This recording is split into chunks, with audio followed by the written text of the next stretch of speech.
this topic. And so the question was, where did the Canaanites come from? But I think even as a broader topic, like really who are they in general, and a real brief overview biblically, which is like ridiculous to ask, but a little bit. Yeah. Is this on? I don't think we're on. Am I on? Am I on? I'm on. Okay. All right. No, that's a good question, and it's actually related as a nice segue into the topic tonight, actually, because Canaanites will come up. Here we go. Get back on your pedestal. Back on the pedestal. This is the Taylor spot. Okay. Canaanite is a word that the Bible uses as early as Abraham's emergence into the land as a generic term, a general term for the indigenous people already living in the land. When Abraham gets there, it's a term used for the indigenous peoples who are living there when Moses and then Joshua get there. And it's a term that's continued to be used for these indigenous people who are still there the entire time of the Old Testament.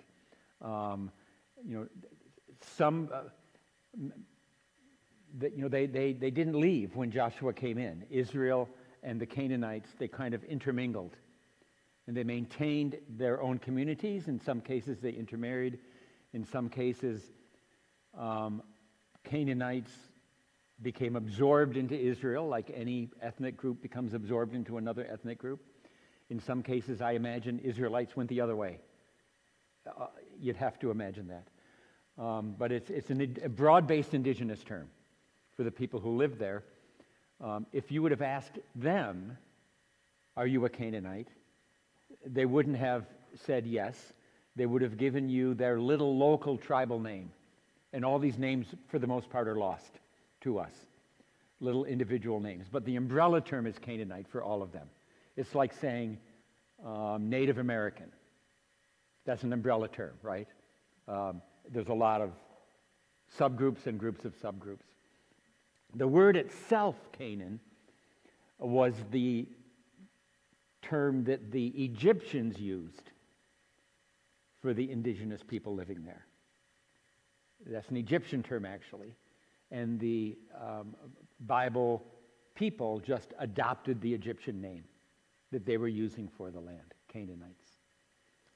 So, in terms of ethnicity, broad-based Semites. Who are the Canaanites today? They disappeared over time. They were absorbed into other people groups, into Babylonians, into Assyrians, into Greeks, into Romans, into whatever.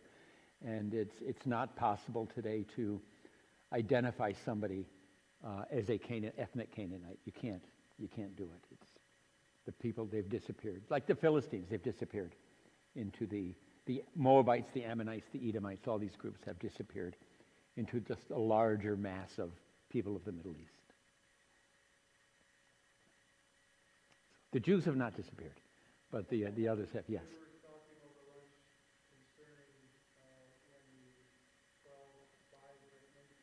Right.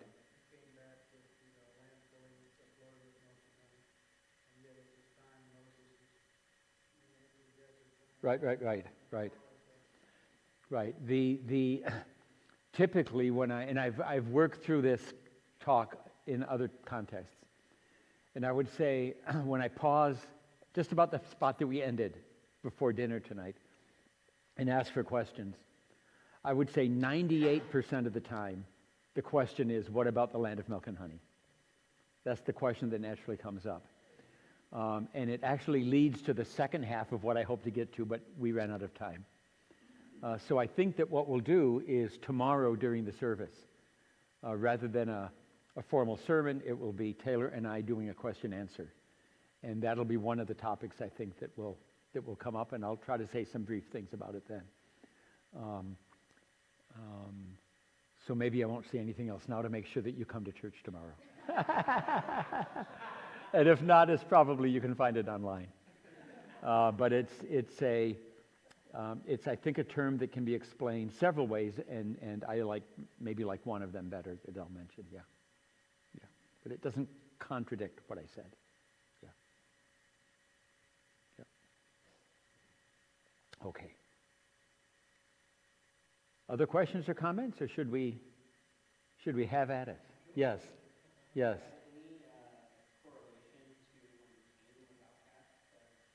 Canaanite? No, the term is not that early. The term Cain and Abel was before we had these terms. Well, before there were other people as well. The term is not related to Cain, no. In English, it maybe sounds the same, but it's not the same name, no. Interesting, when we look at the archaeology, when we excavate Canaanite sites, all right, I didn't mention this last night. We could have gone there, but we chose not to. When we excavate Canaanite sites, and there are many of them in the land of ancient Israel, and there are others up into Phoenicia, Lebanon today as well. When we excavate these sites, we find that the Canaanite material culture is quite superior to the Israelite material culture. They had better stuff. They had finer, the pottery was nicer, the clothing, whatever is remaining, the weapons, the way the cities were built, the stuff they have, the material culture better than the more sophisticated, you might say, in their way of being, their way of living. And that was one of the attractions that pulled the Israelites away from themselves into the more superior culture. In other words, you leave Egypt behind, and you find out that the Canaanites are also pretty sophisticated and nice and successful in what they're doing. And so you've got sort of, you leave the one, but you haven't left it away. It's at home, the same problem, actually. It's the same problem you left. And it wasn't just the criticism that the Canaanites are pagans worshiping other gods. That's the reason that the biblical writers didn't like it. But the biblical writers don't say, oh yeah, we recognize you're going over there because the culture actually is easier, it's more sophisticated, it's more shiny, it looks better. That part's not talked about by the biblical writers. They just talk about the downside of being a Canaanite. So it's a lot of aspects to it, yeah. All right, I think it's a little bit after 6, and we have one more session on this one. Taylor asked me to say some things on the modern Israeli and Palestinian conflict, Israel-Palestine conflict. Like our other two sessions, rather than giving you a lot of specifics about what's happening today, you can sort of read the newspapers. Instead, I want to give you maybe some broader things that will help set what's happening today into context. By the way, about what's happening today, I find it helpful to go to a number of different kinds of news sources. You all know good and well that the Fox and the MSNBC tend to be on two different sides of pretty much any issue that there is there. If you look at Fox News and you look at MSNBC, within minutes of each other, look at both sites online, and you'll say, not only is it a different take on stories, it's different stories completely that they're talking about, for the most part. It's like different worlds they're living in. And if we look at only one, okay, we can reinforce what we believe, or we can, if we choose to look at only the other one, we can always be really angry about somebody else. And so what I do every morning, or whenever I check Fox, I check CNN, I check BBC, and I check MSNBC. I look at all of them to kind of see what's happening around here. And then I check the Jerusalem Post website, which is a conservative Israeli website. I check the Times of Israel, which is a a little bit more to the left of an Israeli website. I check the Jordan Times, which is news out of Amman, Jordan, and I check Al Jazeera, which is the Islamic news. And I look at all of them to see what they're saying. And partly because I want to hear kind of the breadth of it, and I like to see what the take is back and forth on it. And I feel that I don't need any of them to make up my mind. But I like to hear what all of them have to say. I think it's valuable to hear what all of them have to say. So, whether that's something that you would find valuable or not, I'll leave that up to you. But I think it's important when we look at something as difficult as the Israeli-Palestinian conflict as well. Back 40 years ago, when Diane and I were living in Jerusalem for the first 2 years that we were there, and there was a different set of struggles going on. It wasn't quite as widespread as the trouble is right now. It wasn't quite as widespread. And we would get our news from the radio, and we would tune into both an Israeli news station and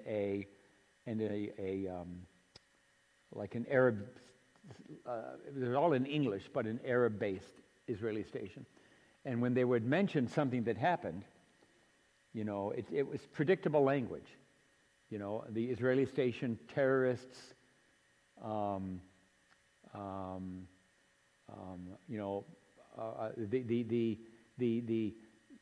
in response to known terrorists, the Israelis went in and took out terrorists in a military site. And the very same story on the other side. The Israelis came in and destroyed innocents in a children's center. Very same story. It's just how you choose to want to define populations and what was happening. And I think a lot of that is still going on, actually, which means where is the truth? And it's probably both and. But it doesn't get translated over here in the media very well. A lot of that's intentionally.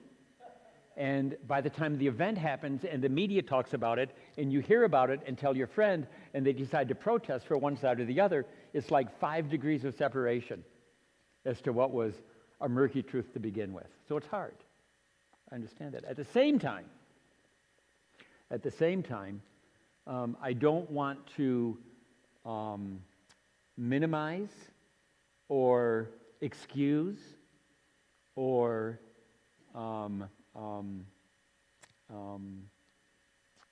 set aside some real atrocities that are happening, and that there is a lot of evil going on in the Middle East right now. There's a lot of just evil stuff happening in the Middle East. In the middle of the sort of unrest on both the national and personal level, and the instilling hatred for the other already among preschoolers, so that we make sure they grow up hating the other, going on. Informal curriculum, already hating the other at that young.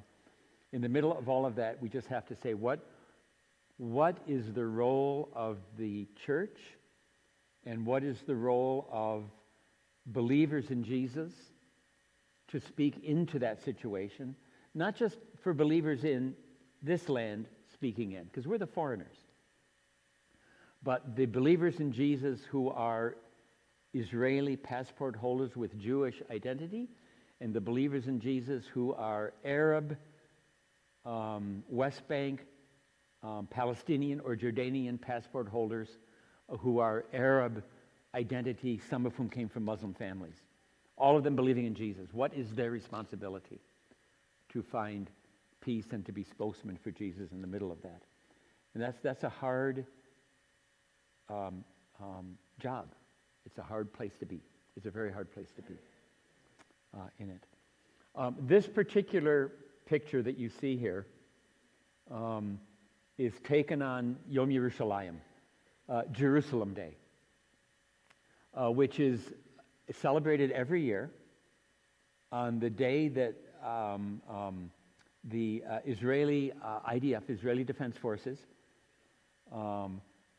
during the Six-Day War, June of 1967, some of you remember that, for some of you that's ancient history, but June of 1967, were able to go into the old city of Jerusalem, and verbs are always funny to use, but conquer, occupy, take, bring back. You can use whatever verb you want, so that Jerusalem then becomes under the control of the Israeli government rather than the Jordanian government. It becomes, all of Jerusalem is now unified under the Israeli flag. That happened in June of 1967, and every year on the anniversary of that, Israelis march for 2 days. It's a 2-day holiday called Jerusalem Day, and the parades holding Israeli flags, marching in Jerusalem, especially in the areas that became Israeli, areas that were Jordanian, areas that are Palestinian / Arab / Jordanian / Muslim / not Israeli Jewish, those areas. Especially, and this is one of those neighborhoods. You can see the minaret, so passing a mosque, and the police come out. You see the barricade in the front. All the police barricades have the Hebrew and the English, so that if you're a tourist, you know what it is, right? And the police then allowing on a main street in East Jerusalem, Arab East Jerusalem, Palestinian East Jerusalem, the parade to take place. And we got caught up in this thing, and as I was walking through, decided to take some pictures, and most Arabs who live in these buildings, in the house, out of the way, a few walking quietly, just trying to not be obscene and observed, as the throngs of mostly young people, Israelis, celebrating the unification of the city under Israeli control. So that's an annual reality and symbol of sort of, it's right here. It's right here. It's meant to be in your face by both sides. It's meant to be in your face. We are here. We are here too. Right now we're hiding. We don't want to hide anymore. We want you gone. These kinds of things always erupt on days like this. The modern Israeli-Palestinian conflict. Let me give you some data points. And this is the kind of discussion, actually, that if you have questions, I don't mind, just stick your hand up. And I can either clarify or I can say, we'll get to it in a minute. I don't want to go too far down too many rabbit trails, because it's the kind of topic that actually takes many sessions to work through. We'll just do a little bit as we go. So let's click to the next one. And just put this into perspective. Often these kinds of questions come up. Well, who started this conflict? So like today we could say it started October 7th, 2023, when Hamas broke through the wall of Gaza, the fence of Gaza, and came and did some very atrocious and awful things. There are not English words strong enough to describe what Hamas did to Israeli civilians on that day. And so you can say they started it. But if you ask others, they will say, but they wouldn't have done it if Israel wouldn't have done something first. That was not a start, that was a response to a previous event. So who started it? When did it start? What caused it? Or if you want, who caused it?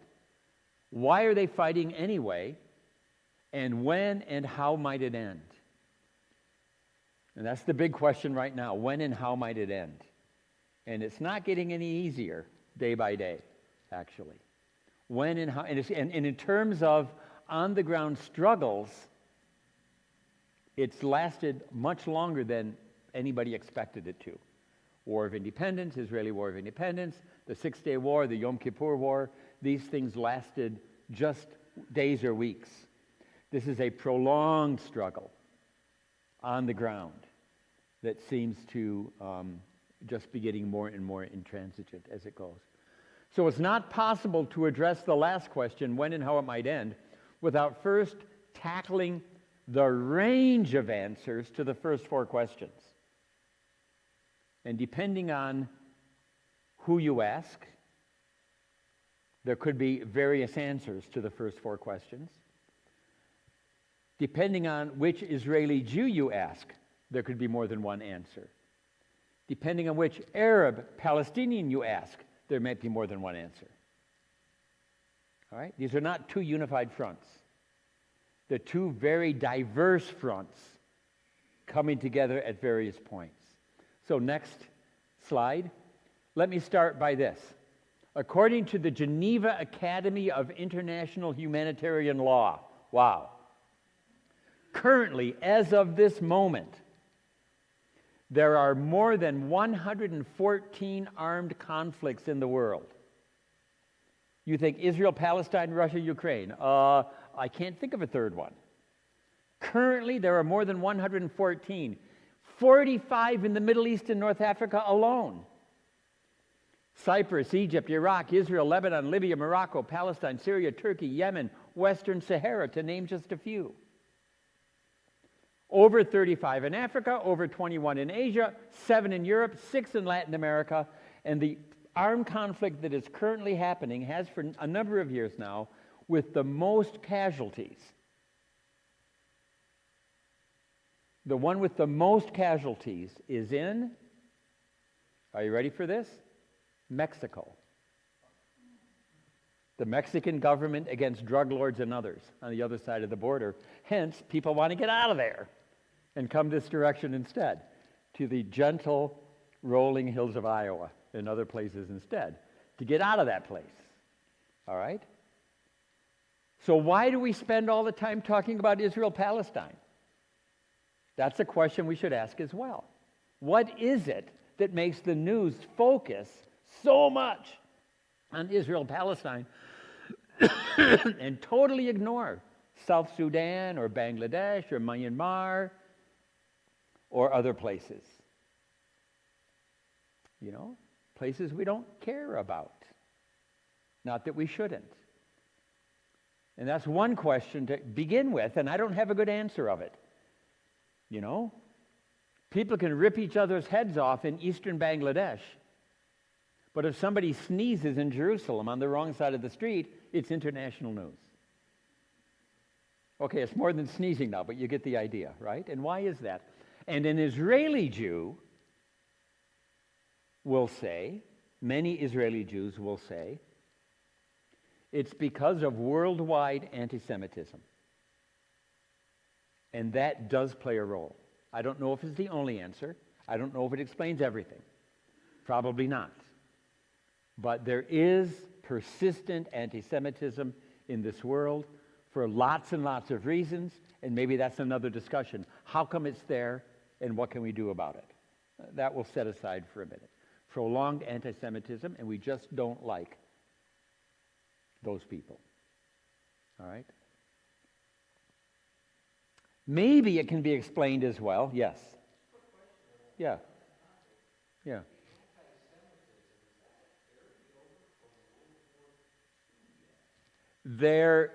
Okay, so you're going to the question, when did it start, actually? Anti-Semitism is from you've got it in Greco-Roman writers already 2,000 years ago.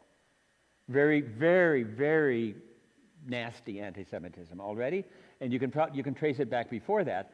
But certainly, and we'll get to this, hopefully today, certainly we could say that because of the experience that Jews in Europe had under the fist of Nazi Germany,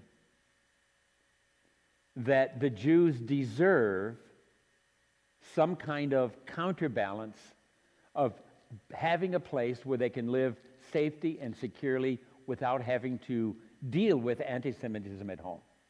Hence the state of Israel being theirs. You can argue that. I think that I would agree with that. Again, it doesn't explain everything why there's a state of Israel, but that's certainly a strong element in it.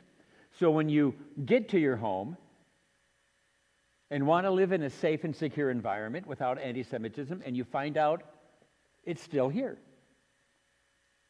The same way that when ancient Israel left Egypt and went into Canaan, they met people who were like the Egyptians. They're still here. You don't get away from it simply by going home. The problem is bigger than that. It's bigger than that. Let's see. So, another reason perhaps is because of this book. You know, whether we believe this book or we don't, whether we are Semitic or not, whether we still, the Judeo-Christian ethic based on the reality of the Bible as a document has given many people in the world, not just Westerners, not just Americans, also people living all over the world, a common identity, a common shared awareness of who we are. And so even though I'm able to, my father used the internet. You can find anything you want on the internet, right? He found ancestors of ours that go back before Columbus in England. So as far as we go back with my ancestry, and it's like 15 generations, not one drop of Jewish or Semitic blood whatsoever. So what? I still have an identity in that land.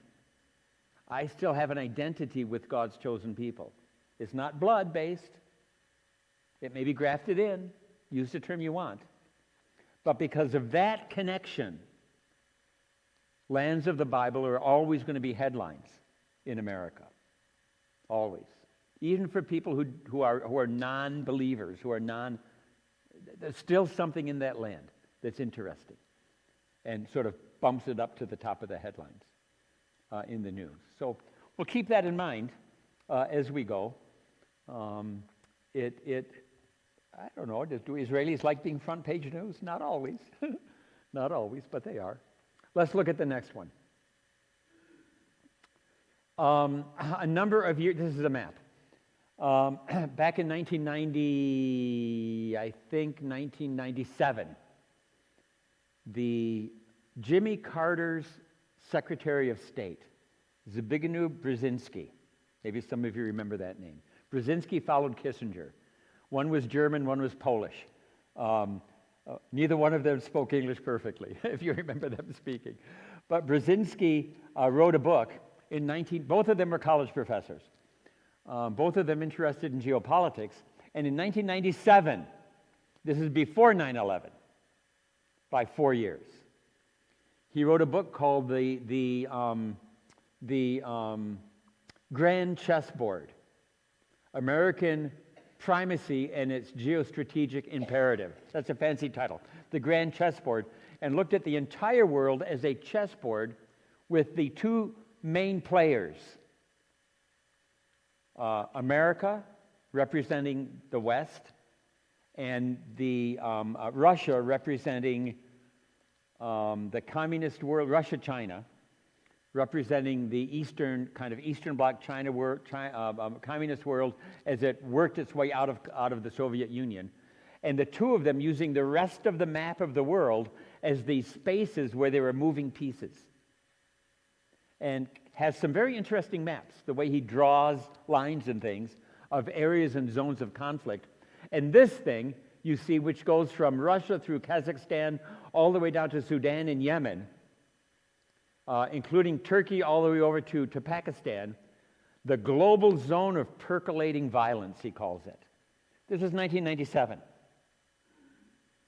4 years later, of course, 9/11, and the whole world turned to this zone to try to figure out what was happening. But it was stuff that was already doing this bubbling as we go. And Israel-Palestine, one important hotspot all the way through this zone. One of many. You see all the stars on here, areas of unrest, conflict, and violence back in 97. I don't think you need to take any of those stars off. It's still conflict all the way through. Just again to have a larger perspective of where we are here. You know, as the Crown Prince of Saudi Arabia, as the Khomeini, the Ayatollah in Iran, as as the head of Turkey, as the head of Syria and Egypt, some of these countries, they're jockeying for position among themselves. Don't think it's all of them against Israel. They're jockeying for position among themselves for supremacy in this big oval. Trying to figure out, should Israel be part of the solution, or does Israel need to be erased for the solution?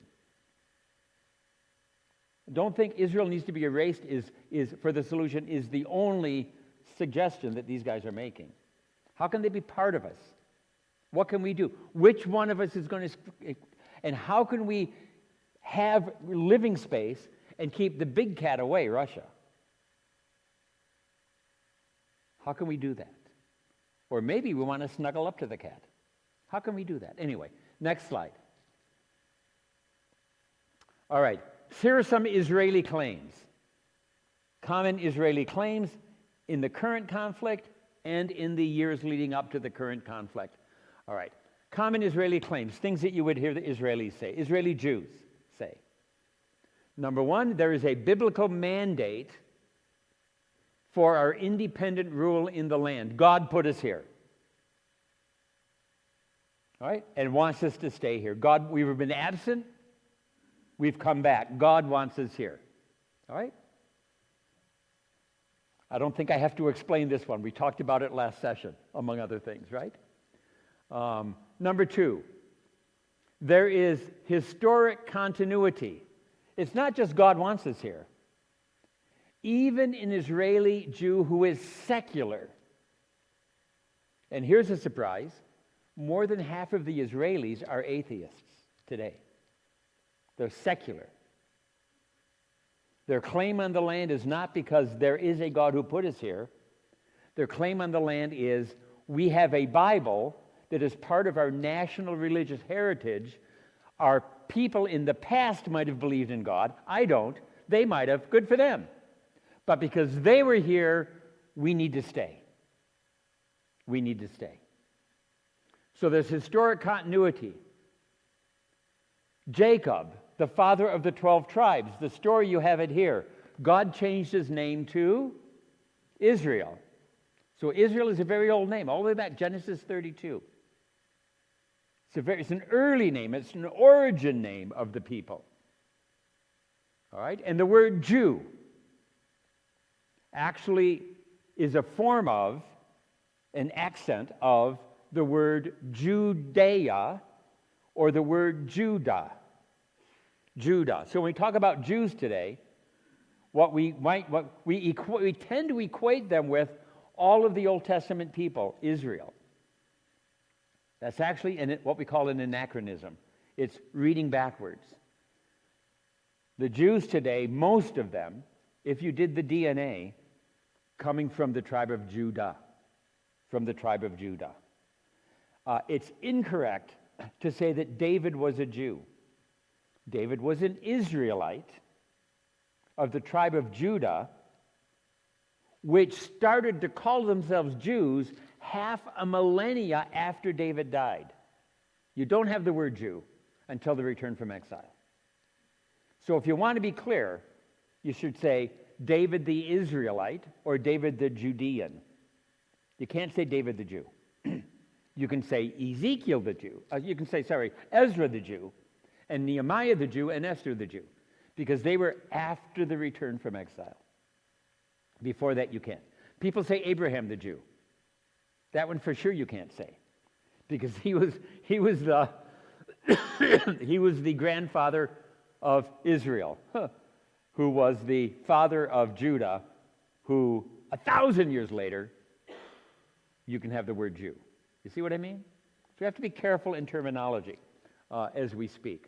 If somebody says David was a Jew, they're betraying an ideology that says there is a certain kind of continuity between the Israelite kingdom and the modern state of Israel that I want to emphasize.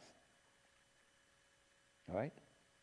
Okay, you understand the energy behind the comment. Energy behind the comment. Also, archaeological remains. Israelis will excavate at places within the state of Israel, within the West Bank, Palestinian areas, within Gaza, within the Golan Heights, which is toward an area that had belonged to Syria before 1967. They will find remains of sites, excuse me, remains in, whoops, Diane, run in and get me some more water. They will find, thanks, remains and sites of Jewish activity here prior. Synagogues, rock stones with Hebrew writing on them. At sites in Syria, in sites in Lebanon, in sites in the Gaza area, in the Sinai, outside the normal borders of the modern state of Israel. Jews lived there earlier in antiquity, in the time of the New Testament and before. And they say, see, that shows that we were here and that we had a presence in the land. Okay, the next one. Here's a word I'll teach you. Same slide. Go back. The number 4 next one I meant number 4. Topological continuity. Everybody say that in one breath. Topological continuity. What that means is the topos, the place name. It means the name of the place is preserved. So when you look then at the names of the places mentioned in the Old Testament where people lived, I don't mean just Jerusalem. I mean the villages. I mean the small places. Great, thank you.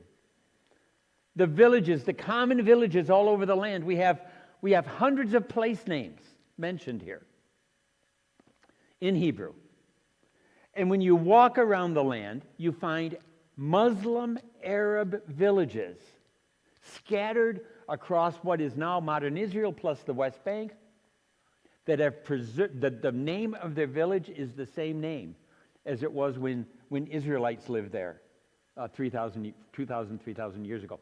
The name is pronounced differently because of the Arabic rather than Hebrew pronunciation, but the name is the same. The name is the same. It's not a Muslim name. It's a Hebrew name spoken in Arabic. Right? There are hundreds of examples of this. All right? An common Israeli claim would say that's significant. It means we were here. And common Israeli claim would be Jerusalem undivided, east and west. The Arab part, the part that used to be Jordan, the part that has Palestinians in it, the western part, the Israeli Jewish part, they belong together as an undivided city. Undivided Jerusalem is our capital. Another common Israeli claim, and this one gets at the World War II event. The world owes us a safe place to be. We deserve it from what we've been through the last 2,000 plus years. The heart and soul of the world owes us a safe, secure location so we don't have to be bothered when we're here. And the last bullet point, you'll hear this one or something like it a lot. We, Israel, were the only free, democratic, tolerant, innovative, you can add other words if you want, country in the Middle East. The Middle East needs us. America needs us as an ally in the Middle East. We're the only one like you, an Israeli will say. All right? And these are very strong points, actually. And we could probably add a few more. But these are the common ones that you will hear from an Israeli. Now, what will a Palestinian say? A Palestinian in the same land. Let's look at the next picture. Common Palestinian claims. We are the native population of the land. They won't say God put us here. That's not the language. We are the native population of the land. And here it's the land during the great Jewish diaspora for the last 2,000 years until 1948. A land that indigenous people, whatever you want to call them, it's no longer the word Canaanite working here, Arab, if you want, living here in the land in the late 1800s, in the early 1900s, following the Second World War. All you Jews came from someplace else. You're the new ones coming. You're the arrivals coming in here. You took our land. We were here first. We are here first.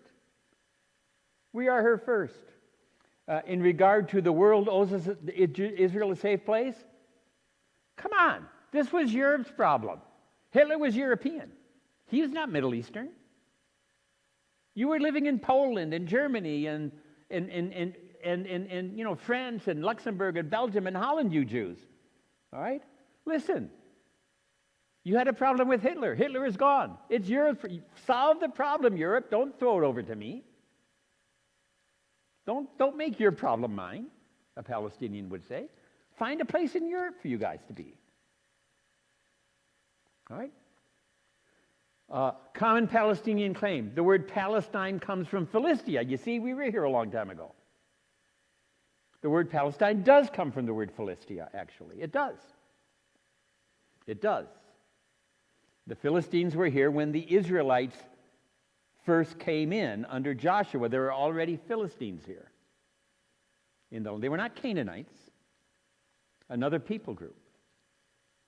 And that prompts us to ask the question, well, how come the Palestinians are called Philistines? What's that? Is that significant? Is that an important thing? Is that an important thing? And let me just give you a couple quick sub-bullet points on it, all right? The Philistines were Greeks. They were Indo-Europeans. They were not Semites. They were Greeks. And they came to the land when the Greek cat got sick and died. And some of their people fled for a new land, the Minoan civilization, if you want the ancient term for the Greeks. And they settled up on the coast there. They settled up on the coast from, let's say, Tel Aviv down to Gaza today. They settled up on the coast, and they dug in the same time Israel came in from the east and started to dig into the hill country. And so much of the biblical narrative is the Israelites and the Philistines struggling, a mouse fight, but struggling for control of the better part of the land of ancient Israel. The line of the coast is the better part. Better resources, better water, better soil, better routes, better ports, better cities. That's where the Philistines set up shop. The Israelites were up in the hills that had the disadvantaged resources. And David, Solomon, and everybody else wanted to come down and bump the Philistines out so Israel could have the entire area from the Jordan River to the Mediterranean Sea. From the river to the sea, if you want to use pick up a term that you hear in the news today. Yeah, for Israel to have that, which they did have it during the time of some of the kings. The Philistines remained. They were never driven out completely. They remained so that when Rome entered the land, and they're coming in from the Mediterranean, right? And as you're coming into the Middle East, approaching that eastern seaboard of the Mediterranean Sea, Romans, you're coming in, the first people you meet on the shore are historic Philistines. And so with your Latin or Greek pronunciation, we've landed in Palestine, Philistia. That's what they labeled the land. And then they simply, because that's the front door to a country that goes up into the hill country, Jerusalem, down to the Dead Sea and beyond, we'll just call the whole thing Palestine. Because that's the doorway as we entered. That's the doorway. So the Roman name was Palestine for the land. The Romans didn't actually officially call the land Palestine locally until after Jerusalem was destroyed by the Romans in the year AD 70, toward the end of the New Testament. All during the New Testament, the Roman official name was the old name, Judea. So to say that Jesus lived in Roman Palestine is also an anachronism. Jesus lived in Roman Judea and Galilee. And only after then Rome officially annexed, removed the Jewish kingdom, and officially annexed the land and made it a formal, high-level Roman colony, they went back to that first name that they saw, Palestine, and said, now the whole thing is Palestine. But that's not until the 2nd century A.D., when the church has already spread all the way to Rome and beyond.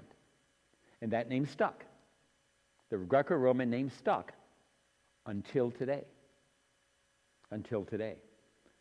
When the British had the land, after the First World War, 1917 until 1947, the British controlled, as the outcome of the First World War, as the Turkish Ottoman Empire was carved up, that corner of the Ottoman Empire came under British control, and the British officially called it Palestine. They picked up the same name, and everybody living there, whether you're Arab, Jewish, Western, immigrant, whatever, everybody had a Palestinian passport, including people like David Ben-Gurion and Golda Meir and all the founding fathers of the modern state of Israel. Prior to 1967, they had a Palestinian passport. All right? Now that they have Israeli Jewish passports, the local indigenous Arab population, and we have to get to this yet. If we don't get to all of it today, we can pick it up next time I come, all right? The local Arab indigenous Taylor, where are you? I just invited myself back, all right? The local Arab indigenous population is simply retaining that ancient name, saying, no. Palestine is Philistia. We were here first. Who was here first? When did the fight start? You see these questions? Where do you want to draw your line in the sand? Where do you want to do it? The Palestinians will say, yeah, we are the native population. We were driven from our homes by the Israeli army and by the settlers and a formal Israeli government policy. And I can show you maps of Palestinian towns, entire towns, hundreds of them, that no longer exist in modern Israel for, well, again, depending on which side you're on, for war reasons, for strategic interests, for colonizing, for it depends on which side you're on, which verb you use. All right? The Israelis are colonial, and that word is used a lot by Palestinians. Colonial occupiers who oppress us as second-class apartheid people. This word is this phrase is very common among Palestinians describing their right and identity into the land. We have the right to exist as an independent people in our historic homeland. That's what the Israeli Jews say on the previous slide. We have a right to exist as an independent people in our historic homeland. The next to the last bullet point, our refugees have a right to return to their homes. In these destroyed villages, they're in Israel today. We have a right to go back, they would say. These are our homes. And then you have to ask other questions. Other questions. What's the right of warfare? What does the right of being a victor in war entail? Normally, you control the land. Why should you let anybody else back? How come this has to be a special case? What, you mean the normal rules of warfare don't apply here? And they do in South Sudan and Bangladesh and every place else? You see. It gets complicated really fast. Our refugees have a right to return to their homelands. And Jerusalem is our capital. What do you mean it's your undivided capital? It's our capital. Most Palestinians today would say, let's divide it the way it was before 1967. We'll be happy with the eastern half. Most Israelis say no, it has to be united. Not all of them, but most of them. And so you have common claims. And you can see we use some of the same methodology for each, don't we? And how do you reconcile them? How do you reconcile them? Next slide. Both the Israelis, Israel, and the Palestinians consider the conflict to be an existential fight. There's a big word. What do I mean by existential? One of existence. of existence. Not just the right to have national sovereignty, although that's part of it, to have national sovereignty, but the right to exist safely and securely as a people. And the best way to do that is to have national sovereignty. Both people say the same thing. And that should raise a lot of other questions in your mind.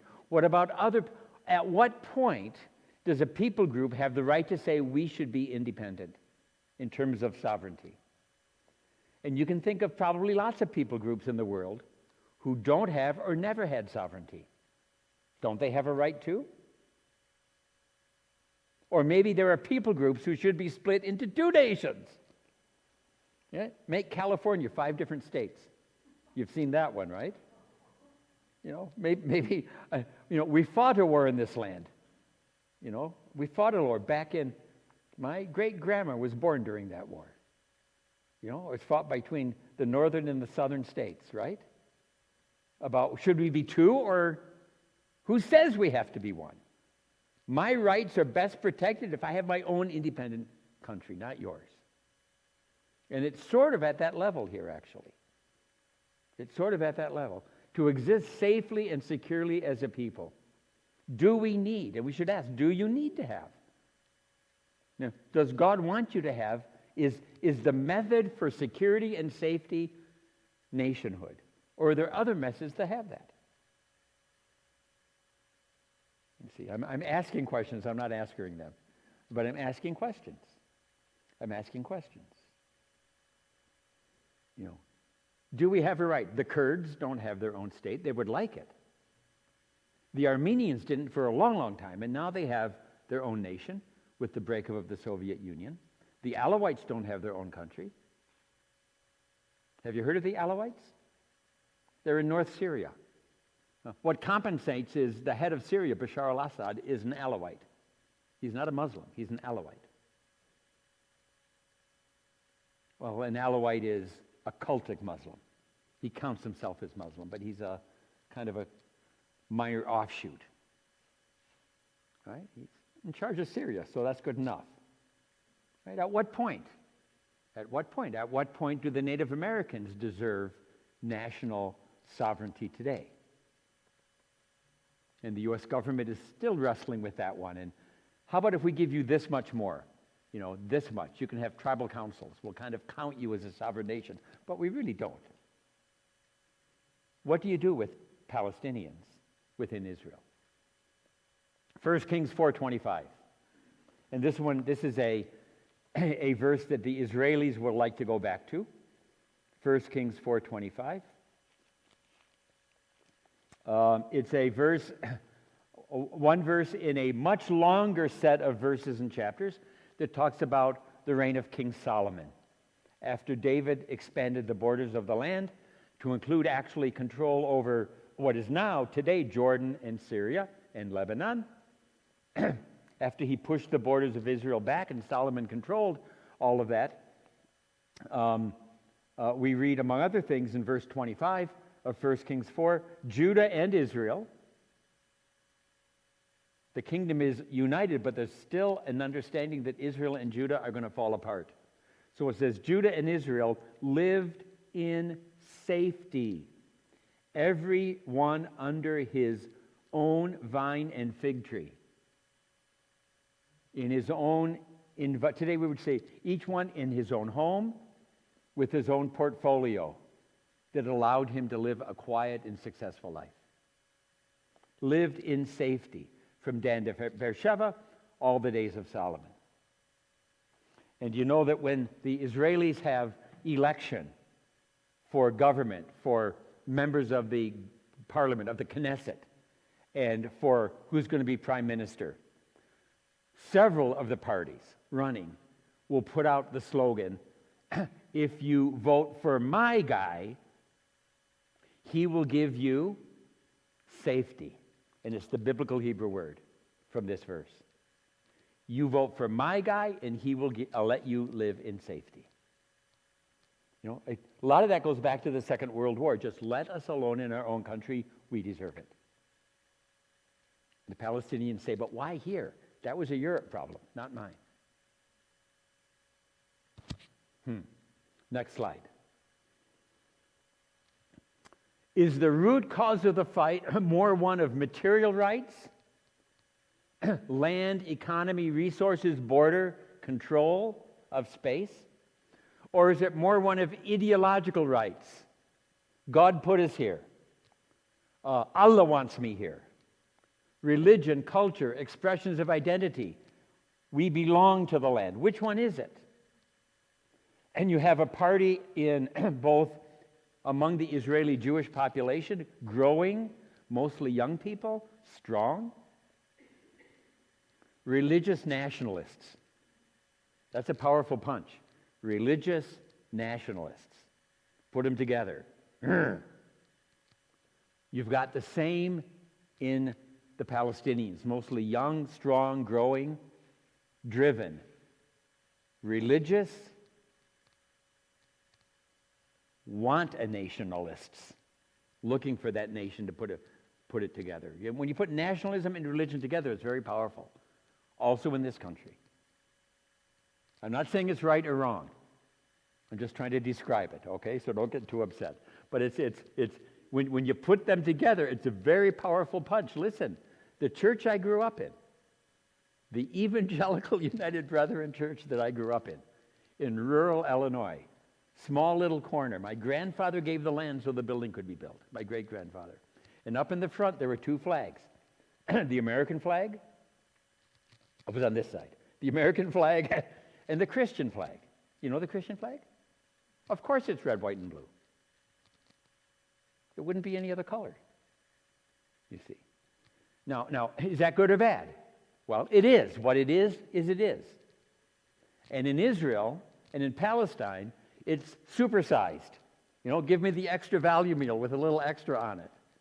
That's what you've got. Young folk on both sides really going at it. All right?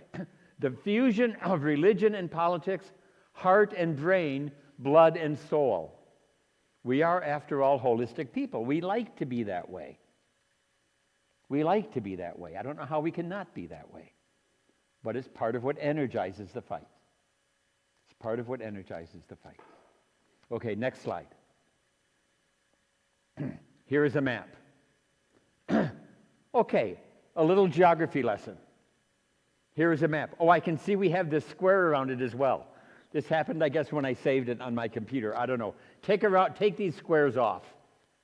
The big square, just take them off. Pretend they're not there. Wow. Pretend they're not there. Okay, this complicates it. Here is the same map that we had in the other session. All right? The same map we had in the other session. Israel, the bridge. Remember the land bridge? Israel, the bridge. Connecting the Mediterranean Sea with the Indian Ocean. We had talked about continents, right? Europe and Asia with Africa. It also connects the Mediterranean Sea and all of what lies behind that. Europe, North America, massive economic opportunity, with the Red Sea that goes into the Indian Ocean, South and Southeast Asia, and the powerful economy that's there. Yeah? On the global scale. There are only 2 countries on the planet that have seaports on the Mediterranean Sea and on the Indian Ocean, let's say the Red Sea. On the Atlantic and the Indian Ocean. On the, South Africa, I guess, way down there, but in terms of this part of the world. Egypt is one, and Israel is the other one. Right here to right here, that land bridge. Now that's a tremendous economic opportunity for the modern state of Israel. But what does it do to the land bridge, the continent bridge? From Asia to, from Africa to Asia, from Africa to Saudi Arabia, from the Muslims in Cairo to Mecca. No longer can do a landed pilgrimage because of an 8-mile wide, less than that, maybe 5-mile wide little cut that Israel controls. It's taken away the right to pilgrimage, and Cairo fashions itself as the chief Muslim city in the world. I can't get to Mecca anymore unless I fly or take the boat, but who wants to do that? I need the pilgrimage, like the same way that Muhammad did. It separates Cairo from Damascus. Syria and Egypt were, under Nasser, one country. It broke apart after 3 or 4 years. This is back in the 60s, right? The United Arab Republic, some of you might remember that one. Israel separates the two, divides the Muslim world. Another example, Israel the bridge or Israel the wedge, separating Africa from Asia and Arabia. Which is it? Is it a bridge connecting, or is it a wedge separating? And when you run modern geopolitics and economic supply lines, you have to think on that level as well. This is the practical side of it. The practical side of it. Here's another one. Up here is Damascus, Syria. All right? Damascus is behind two very tall and rugged mountain ranges, snow-capped, parts of them all year long. The Lebanese range and what we call the anti-Lebanese range, which are in Lebanon, ancient Phoenicia. Damascus is here.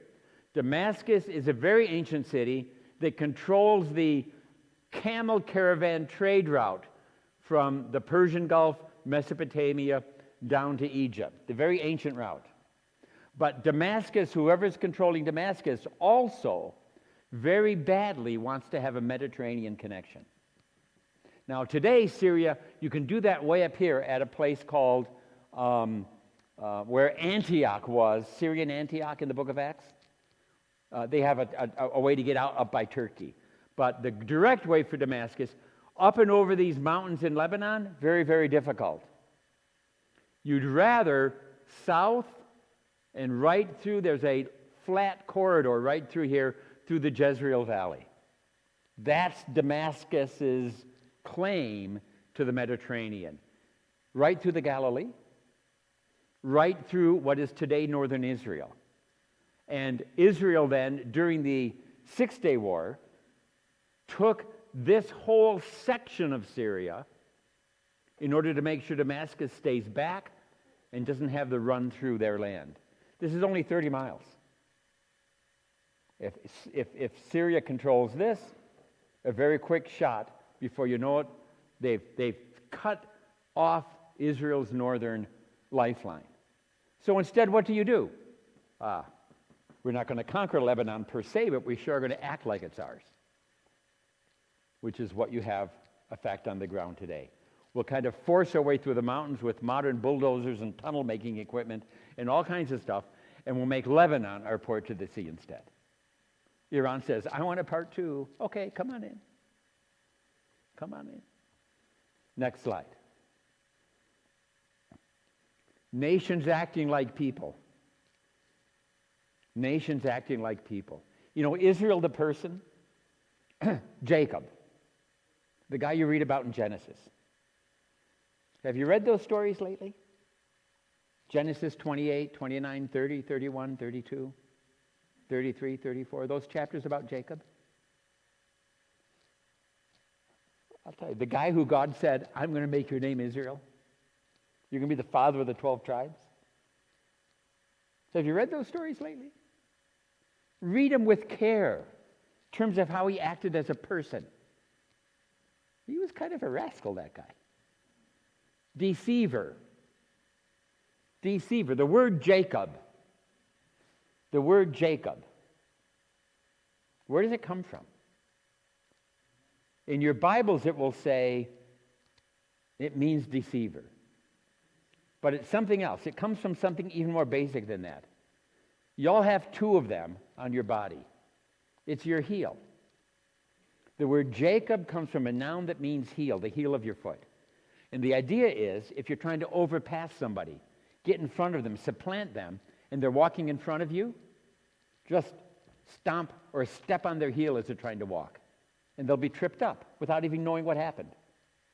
They don't even have to see you. It's not like you're elbowing them so they can look you in the eye. Just right behind them, step on the heel, they'll stumble, you can keep going, you've made it. That's the word Jacob.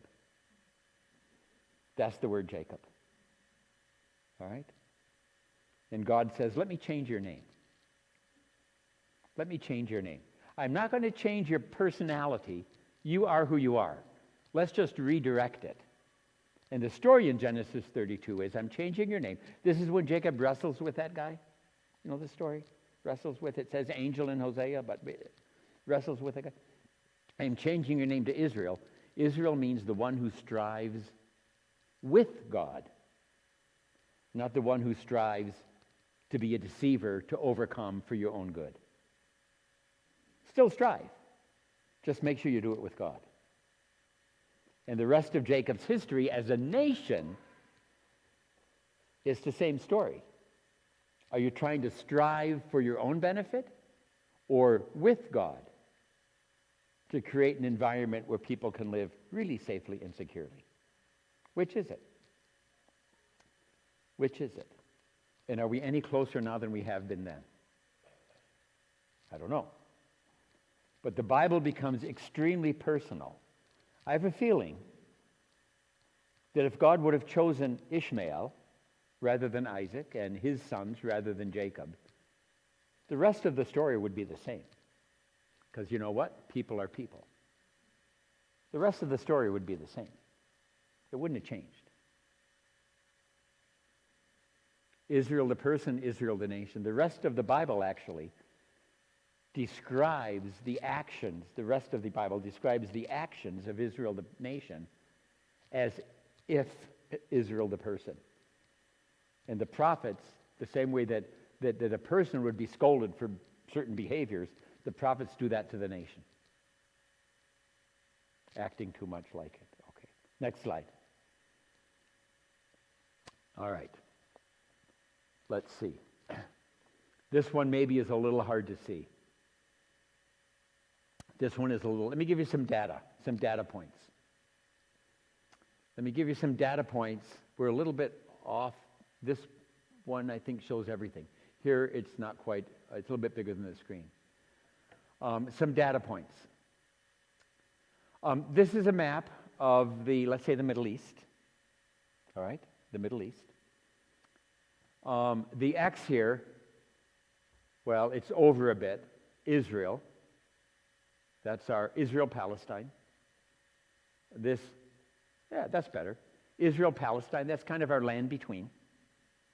That's kind of the, remember we saw the map in the previous section of the empires roundabout, and the arrows coming through, and so on. Now, what I'm giving you here are dates and places. So just bear with me for a minute, all right? Down here in Mecca and Medina, Muhammad, Prophet Muhammad, founder of Islam. And he was born probably around the year 570. He died in 632, Prophet Muhammad. And within about 30 years after he died, there was a lot of jostling for position, a lot of bloodshed. Islam was born on the edge of the sword, to be quite honest. A lot of jostling for position and authority. This land between, the land that is today Israel, Palestine, this land fell under the rule of a Muslim dynasty from Damascus, from 661 to 750, so about 100 years.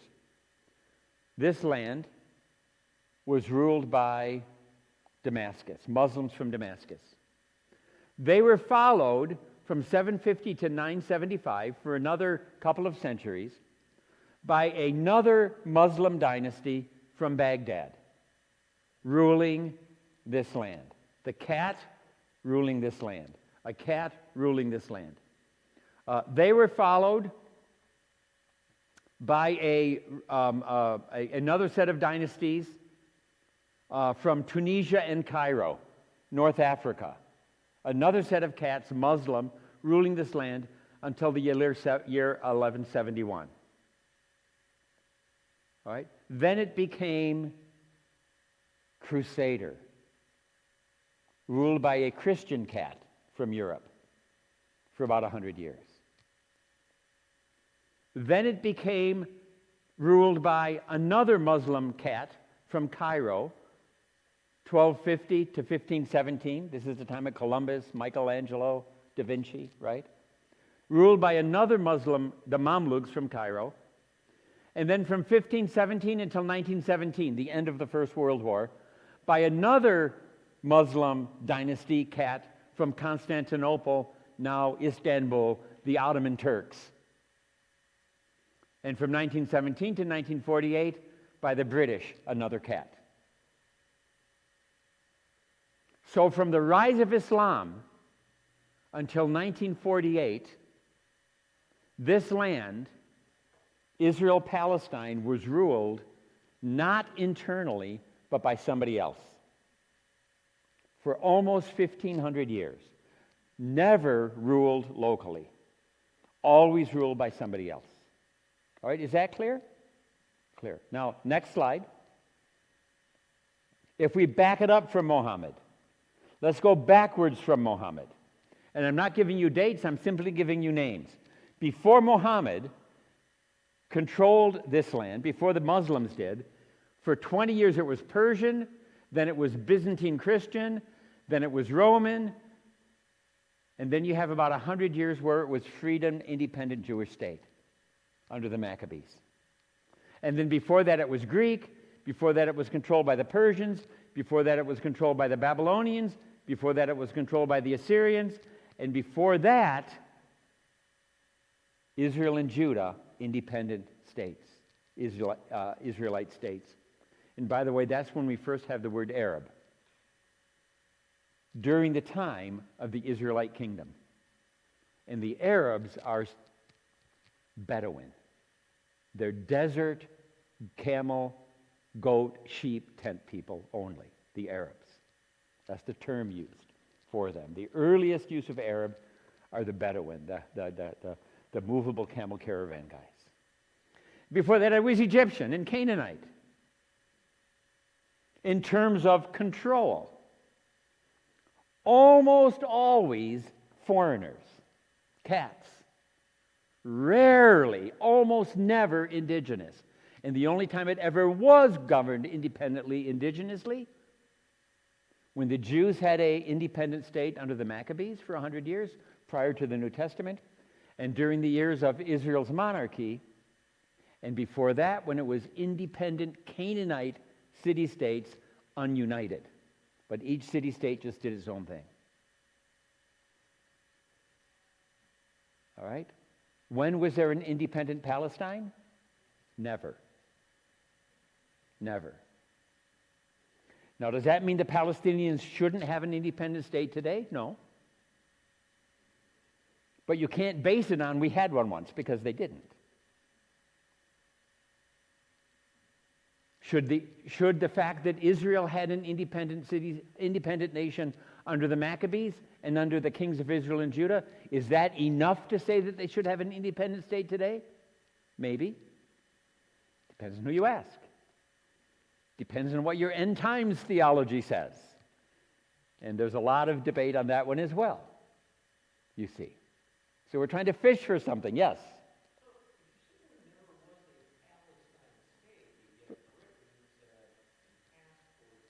That's right. Under the British mandate, British authority. But it's not an independent state. It's British mandate colonial Palestine under the British. That's a good question. It was not governed indigenously locally. It was under the British. And all across the empire, you know, they would say Uganda has a passport, but it's British issued.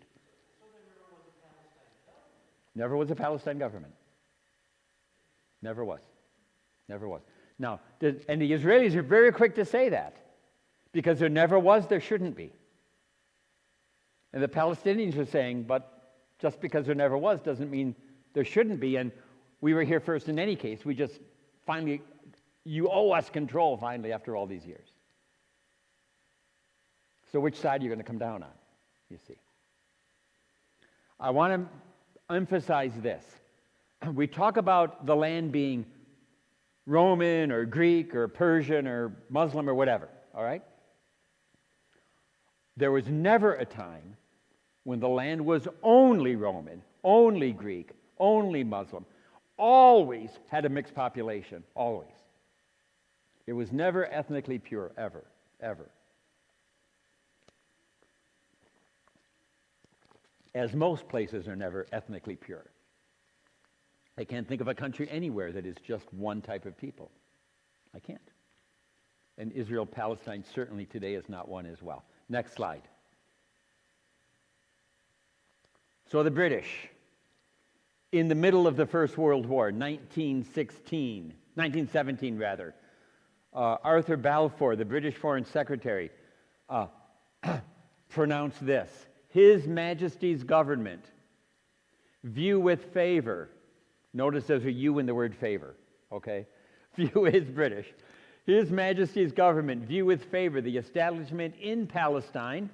They're using the historic name. They're not saying this is an independent state. They're using the historic name.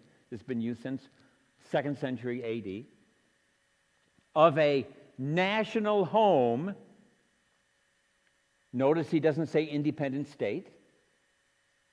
Diplomatic language can be very precise yet vague at the same time. If you want to be a diplomat, you really have to watch your words.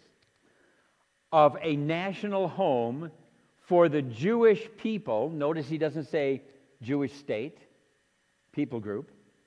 And will use their best endeavors to facilitate the achievement of this object, it being clearly understood that nothing shall be done which may prejudice the civil and religious rights of existing non-Jewish communities in Palestine, or the rights and political status enjoyed by the Jews of any other country.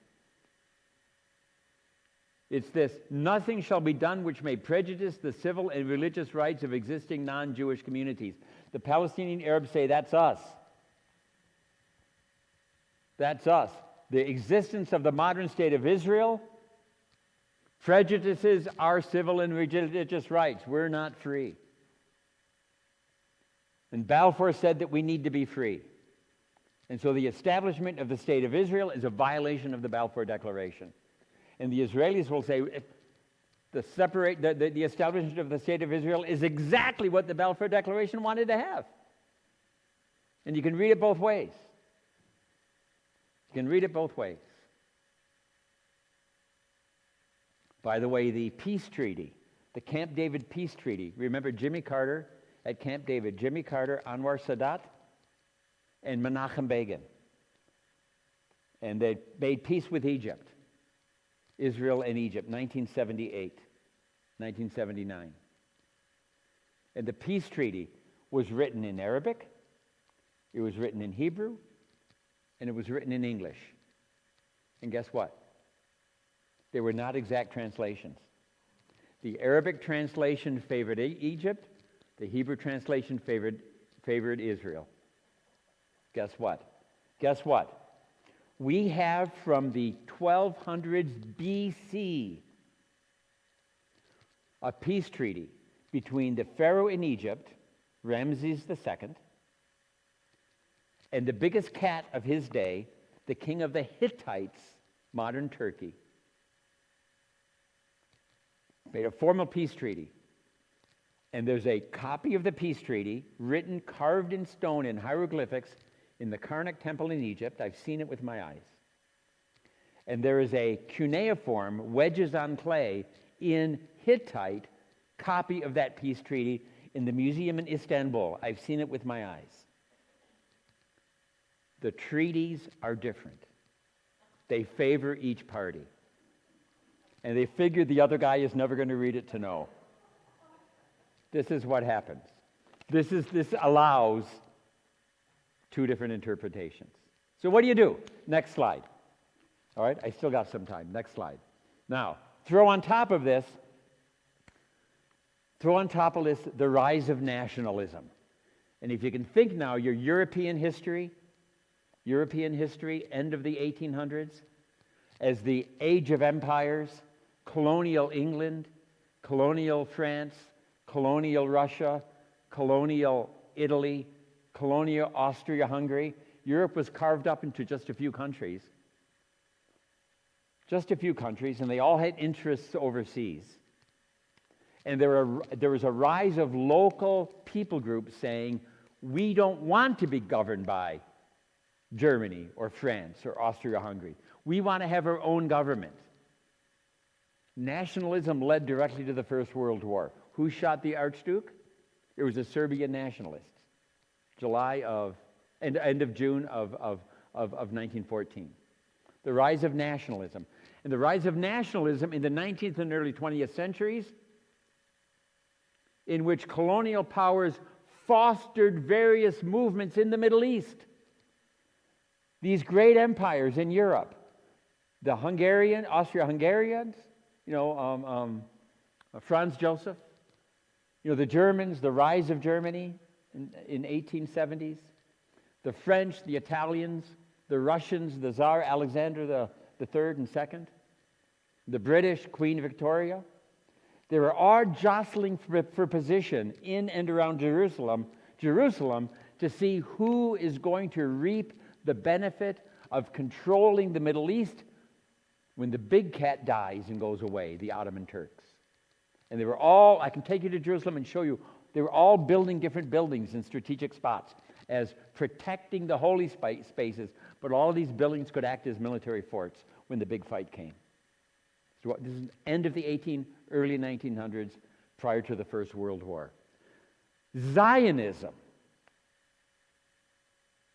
And by the way, the word Zion is not a Hebrew word. It's a Canaanite word. We don't know what it means. But it became a Israelite and then a Jewish term to describe this movement. Zionism was a nationalistic movement. It has become a religious nationalistic movement. Zionism was a nationalistic movement among atheist Jews in Europe and in Russia to find a homeland for the Jewish people in the late 1800s where we did not have to worry about pogroms by the Tsar or by the German nationalists or by the French in Paris. We need our own national movement. We need our own homeland. Ben-Gurion, Jabotinsky, all the early prime ministers, none of them were religious. None of them were. But they said, our heritage is here in this book of people who were religious. And we need to find their homeland back again. We need to be back there. Now, was God using that movement?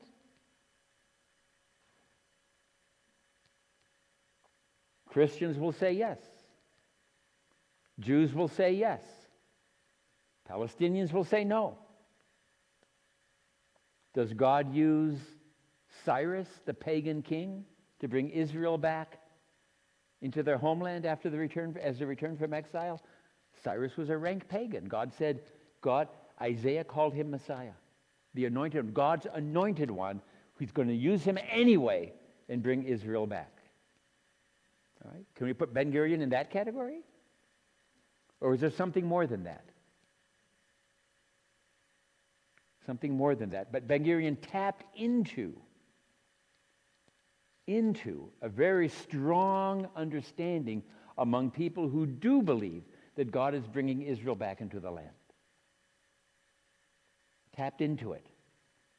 Is he using religion for political gain? He wouldn't be the first one in the world who's done that, by the way, if he was. Or was it bigger than him? And God is going to say, you fool, I'm going to use you anyway. I'm going to make it happen anyway. Thank you for volunteering. I'm going to make it happen anyway. Arabism, in a variety of forms, is also a variety of nationalistic movements that erupted during and after the First World War. Their leader, in many ways, their leadership was a variety of people, but the face of Arab nationalism to the west The guy who kind of popularized it in the West, Arab nationalism coming out of the First World War, a guy named T.E. Lawrence.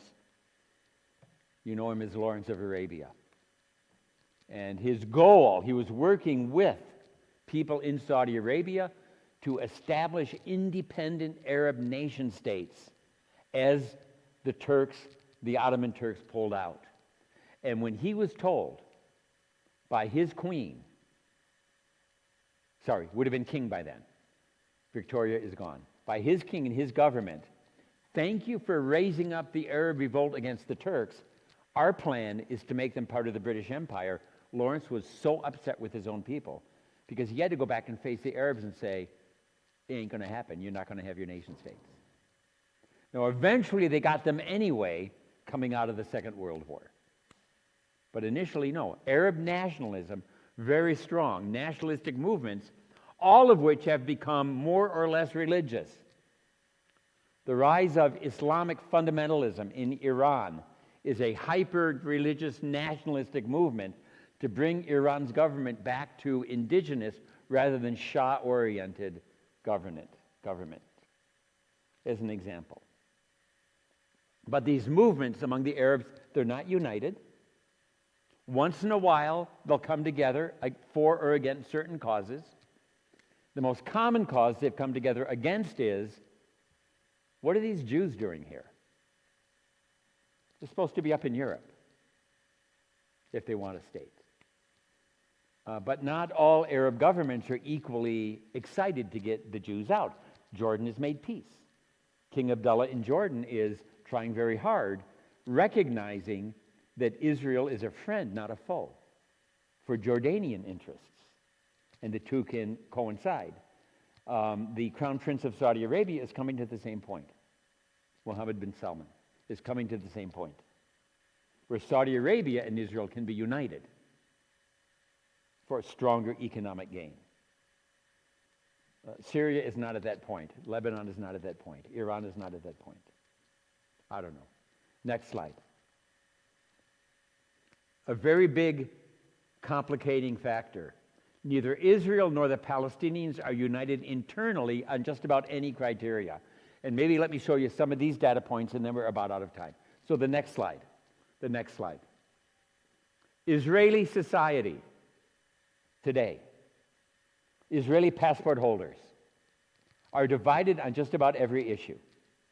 You have Ashkenazi versus Sephardic. Jews who came in from Central and Eastern Europe,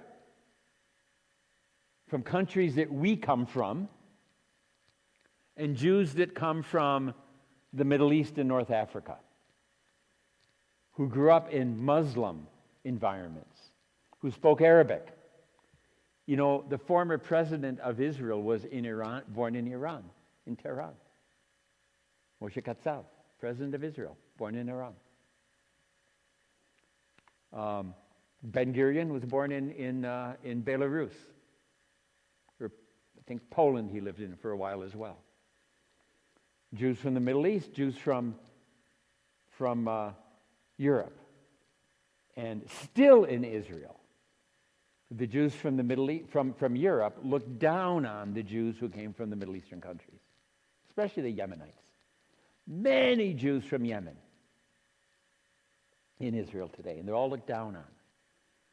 What's interesting is that the Jews from the Middle East actually preserve language, dialect, traditions, dress, costume, techniques, technology that's much closer to the biblical Jews than the Jews who grew up in Europe. They became much more Western. Secular versus observant. I already told you that over half of the Israeli Jews today are atheists, secular. And a variety of religious Jews, all the way from, I kind of go to synagogue once in a while, to very strict Mosaic law. In fact, there are some hyper-observant religious Jews today that do not accept the validity of the Israeli government. They say, God alone is going to give us our state. Not Ben Gurion, he was secular. We do not recognize the right of the modern state of Israel to be here. Observant Jews who say God alone gives us that right. and are praying for the downfall of the modern state so God can start again and bring back the temple, bring back the high priesthood, make the Orthodox Jews in charge instead. Throw that into the mix. Left versus right on all the criteria you have in this country. Left versus right. Urban versus rural on all the criteria you have in this country. Those living within the pre-1967 borders versus the settlers, the ones living on the West Bank. The ones the Palestinians called colonialists, apartheid colonizers. Jews versus minorities. Not every Israeli passport holder is a Jew. Less than 80% are Jewish. I think 73% are Jewish. The rest, mostly Arab. Israeli passport holders, Arab, but others. And some of these names you'll recognize, some you won't. But just so you can see, Circassians from the Caucasus, Druze, Armenians, you know the Kardashians, any name that ends in Ian, right? Armenians, Arameans, Syrians, Assyrians. There are still Assyrians, the northern end of the Fertile Crescent. Some of them are living in Israel. Alawites, Bashar al-Assad, the president of Syria, is an Alawite. There are Alawites living in Israel, Israeli passport holders. Copts, Egyptians, Samaritans. The guys you meet in the Gospel of John, Samaritans. There are still about 800 of them living in Israel. All right, we've met some of them. Baha'i, etc., etc., etc. And of the Arabs, most are Muslim. Of the Arabs, which is about 20% of Israel today, 97% of those Muslims Arabs are Muslim. About 3% are Christians. 3% of the 20% of the 100%. So a very small minority.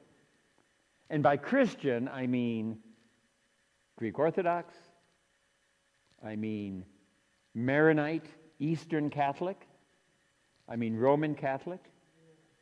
Most of them, in terms of, let's say, Western Christianity, there are some Anglican, and in terms of what we might put under conservative, do you know the word evangelical Christianity, right?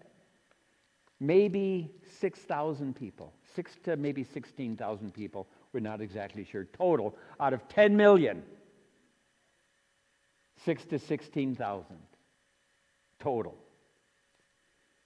Some of whom are belonging to the Church of the Nazarene, among other missionary denominations. So it's a very mixed population. They're Israeli passport holders. Now, some of the Muslim Arabs are Shiite, some are Muslim, are Sunni, most are Sunni. Some are Shiite, Iranian Shiite. In Israel, passport holders. Next slide for Palestinian society. Palestinian society. I don't mean all of the Arabs of the Middle East. I mean those who call themselves Palestinians. All right? Mostly Sunni. Some are Christian. Secular or religious. The same way some are atheist. Functionally atheist. Functionally. Many are observant. Some are hyper-religious. Left versus right. Some hold a Palestinian ID card, passport. The Israelis are allowing the Palestinians on the West Bank, some of them, to hold Palestinian passports. They don't have a nation yet. They have Palestinian passports. Arabs on the West Bank. Some are holding Jordanian passports. West Bank was Jordan before Israel took it in 1967. There is, in Jerusalem, a special ID card that you can have if you are an Arab, non-Israeli passport holder with permission to live or work in Jerusalem. You have a Jerusalem ID. It's a separate kind of an identity paper. That's the one that's most coveted by the Palestinians because of job opportunities. Urban versus rural, tribal as well. Loyalties to the tribe, to the family, not to the government, not to the political party. Similar in Jordan. Let me tell you a quick anecdote. I've got 2 minutes here. A quick anecdote. We're in Jordan during national elections.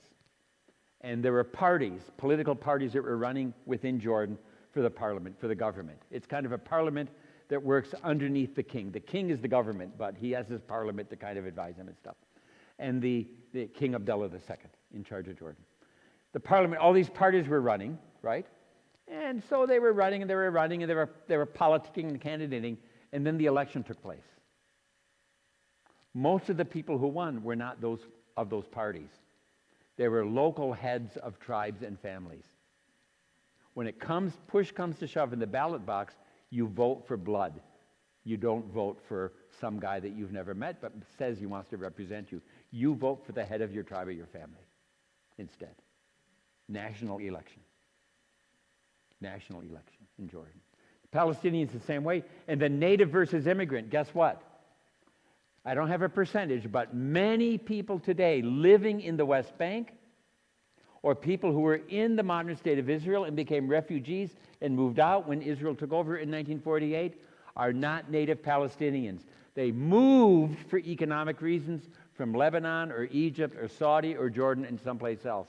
And their family line just go back 2 generations. Oh no, we're Lebanese. Not Palestinian at all. But yet, because they fall today, their family, within those borders, we're going to fight for the Palestinians. They've become Palestinian the same way. I'm not American. My grandfather came on a boat from Sweden. You know? I had another set of great-great-grandparents who came from England and Germany before the Civil War. It's the same kind of deal, right?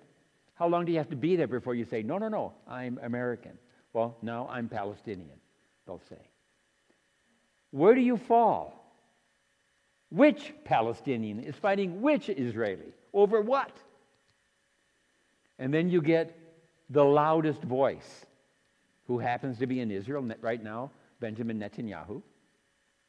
For the Palestinians in Gaza, it happens to be Yahya Sinwar.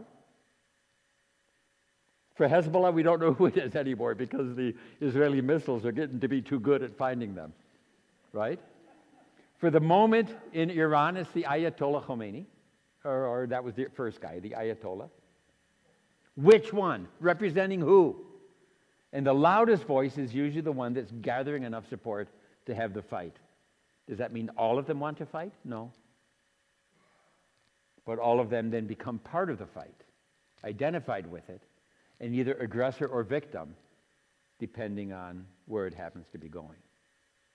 Where it happens to be going. So, as my dentist said yesterday morning, when Messiah comes. When Messiah comes. Which is interesting because talking to some of you, I already know some of you, we recognize there's something here end timesy about this. There's something here that feels end times about it when Messiah comes. And my quasi-observant Israeli Jewish dentist feels the same way. Feels the same way. So, what can we do? There's more we can talk about. I have more slides, but I think we have to hold it here. We have to hold it here. I've used all my time, Taylor. I've used it all. Come to church tomorrow. We may have some more questions.